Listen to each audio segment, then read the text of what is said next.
আচ্ছা, তো আমাদেরকে বলেছে ডিডিএক্স অফ এইটার ভ্যালুটা কত হবে। আচ্ছা, তো আমরা এটা ট্রাই করি কি বলেছে আমাদেরকে। প্রথমে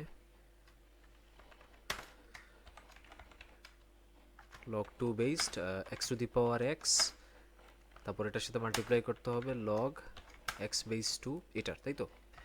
তো এটাকে আমরা কীভাবে খুব ইজিলি করতে পারি, আমরা একটা জিনিস আগে বোঝার ট্রাই করি। এই যে এখানে আমাদের এই এক্সটা কিন্তু পাওয়ার আকারে আছে, তাই না। তো আমরা এই পাওয়ারটাকে চাইলে একটু আমরা সামনে নিয়ে আসতে পারি। তো আমরা এখান থেকে ডিরেক্ট লিখে ফেলতে পারি X into log two based X, আর ওইটা তো আমার যেরকম ছিল লগ এক্স বেস টু। তো আমরা একটা ফর্মুলা সবাই আমরা পড়েছি, যে এটা আমরা 9-10-এই পড়েছিলাম।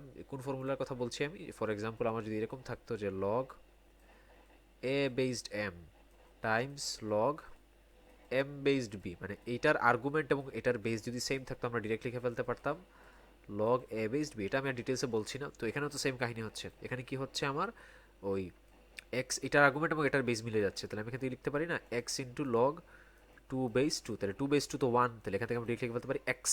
তাহলে এই পুরো জিনিসটা কিন্তু অ্যাকচুয়ালি এক্স হবে। তাহলে অ্যাকচুয়ালি ডিডিএক্স অফ এক্স কত হবে? ডিডিএক্স অফ এক্স হবে গিয়ে আমার ওয়ান। তাহলে আমাদের আনসার হচ্ছে ওয়ান।